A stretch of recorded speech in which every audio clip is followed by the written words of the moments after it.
Hello, everyone. So we are from the Pavitra's Astrology Center. So today we'll see some specific astrological combinations which would support people to pursue higher education and especially in abroad. So nowadays, many people, many students wants to travel abroad and do their master's or PhD or maybe even MBA. So, just looking at many horoscopes, there are specific astrological combinations which is needed so that one can achieve their dreams of studying in their desired universities. I have two horoscopes here as an example, but before going into that, let's just look into the general astrological yogas needed.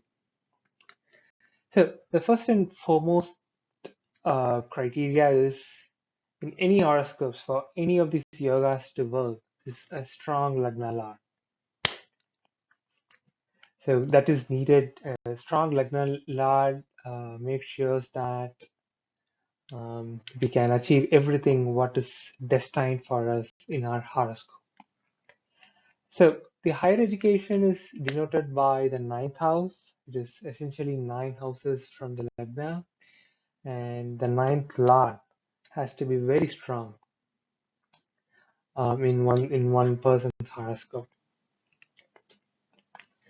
Uh, Another planet is which needs to be very strong for higher education is Jupiter. One of the reason is naturally Jupiter is the ninth lord of Kalpurush. We typically take Mesha as the first house of the Kalpurush and Jupiter being the natural ninth lord. Whenever Jupiter is positioned in first, third, or ninth house, let's say if the Jupiter is aspecting the ninth house, it kind of indicates that that person can indeed travel to abroad and pursue higher education.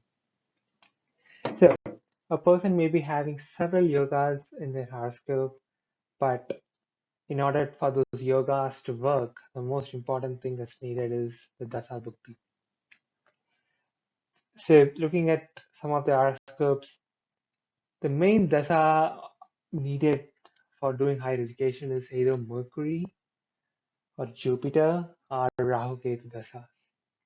After the first two conditions are satisfied, and let's say if a person is running either of these four planets dasa, there is a very high chance that they can try for higher education.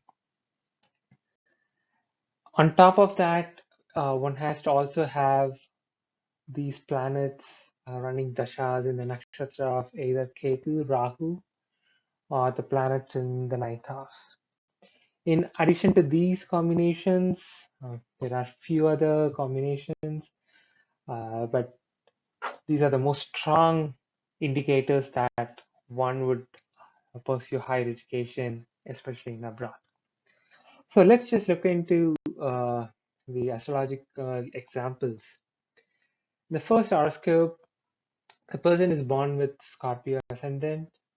He has Chandra in the Lagna, Rahu in the second house, Saturn in the third house, Ketu in the eighth house, Jupiter and Sun in the ninth house, and then Mercury, Mars, Venus in the 10th house.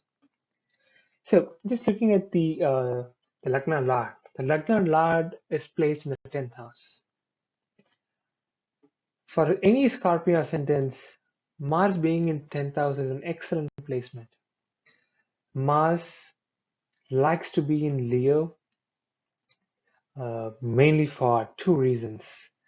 It's a close friend of Sun, and if we just calculate from its own houses, such as Mesha, Mars would be in the fifth, and from Scorpio, it would be uh, in a 10th house. So when Mars is in uh, Leo, it won't be in a 6th, 8th, or 12th house from its own houses. So Mars likes to be in Leo. The next combination is the ninth lord. The ninth lord for the Scorpio ascendant is Moon, and the Moon is placed in the first house. It's an excellent yoga. It may appear that Moon is debilitated here, but Moon is being aspected by Jupiter from the ninth house as well as Mars. These give excellent combinations for higher education. If you just take the ninth house as Lagna, Jupiter is the ninth lord for Cancer, and for the ninth house of Cancer, the Mars would be the fifth and tenth lord. So both these planets aspecting the Moon in Lagna, it's a very strong indication that this person is destined for higher education. So in his horoscope, uh, the person was born in Anuradha Nakshatra, so he had around 16 years of Saturn Mahadasha, and then he starts the Mercury Mahadasha. Mercury is the 8th and 11th lord. He's been placed in the 10th house. It's a good placement for Mercury, especially being the 8th lord. And Mercury's Dasha is being run in the nakshatra of Ketu. Rahu and Ketu, they are essentially shadow planets. So they just assume the characteristics of houses where they are placed. Right now, the Ketu is being placed in the house of Mercury. And from Mercury, Ketu is in 11th house. So these kinds of placements indicates that uh, during the Mercury Dasha, the person may be doing something related to research, and since it's the Dasha is in the nakshatra of Ketu, it could be very specified, and it would be very uncommon areas of research. So during the Mercury Dasha, Venus and the Dasha, the person applies for higher education and he gets uh, admitted for masters in electrical engineering in one of the top 5 universities in his field. And during the Mercury Dasha and Moon Antardasha, the person also gets enrolled in the PhD program. Out of all the 9 planets in this horoscope, as you can see, the Moon, even though being debilitated, the person gets enrolled for his PhD program during the Moon Antardasha. So let's look into the second horoscope. So he's born in Kanya Lagna, Virgo ascendant. He has Rahu in the second house, Jupiter in the third house, Saturn in the seventh house, Ketu in the eighth house, Mercury, Moon, Venus in the ninth house, and Sun in the 10th house, Mars being the 12th house.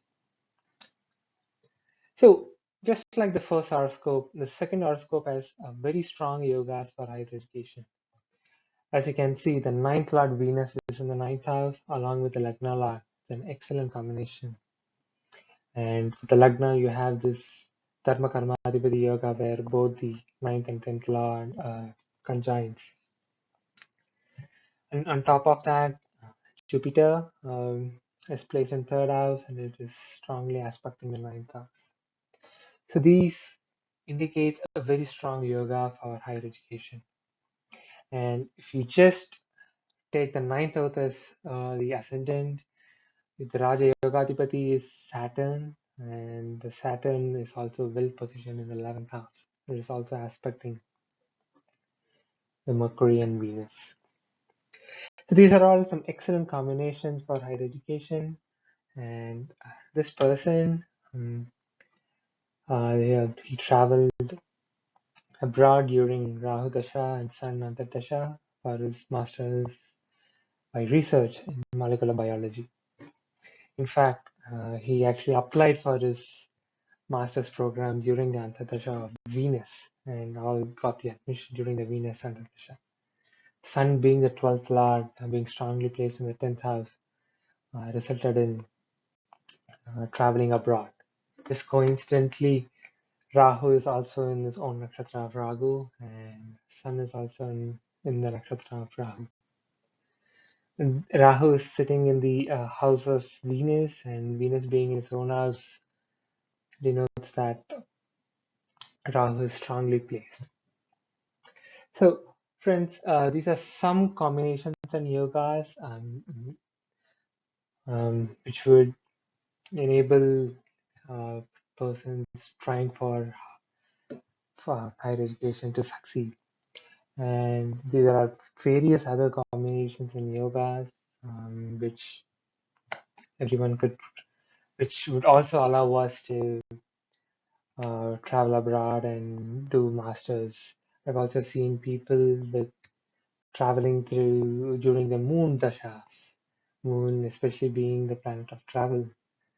And let's say if the moon is in the nakshatra of Rahu or Ketu, that also signifies higher education. As I said before in the beginning, for every of these yogas to work, the first criteria is a strong Lagna Lad. So let's say for the Scorpio ascendant, you don't want the Mars to be in 8th house or 12th house. And especially for the Kanya Lagna, you don't want the Mercury to be debilitated in the 7th house or let's say in the 3rd house of Scorpio. It's enemy sign.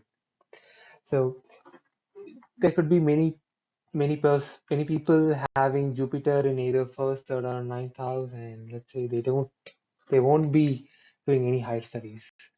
So it means that either the Lagna Lord would be weak or the ninth Lord would be weak. So that's it for today, guys. So if you guys want your horoscope analyzed, please send us an email to pavitraastrologyconsulting@gmail.com. Thank you.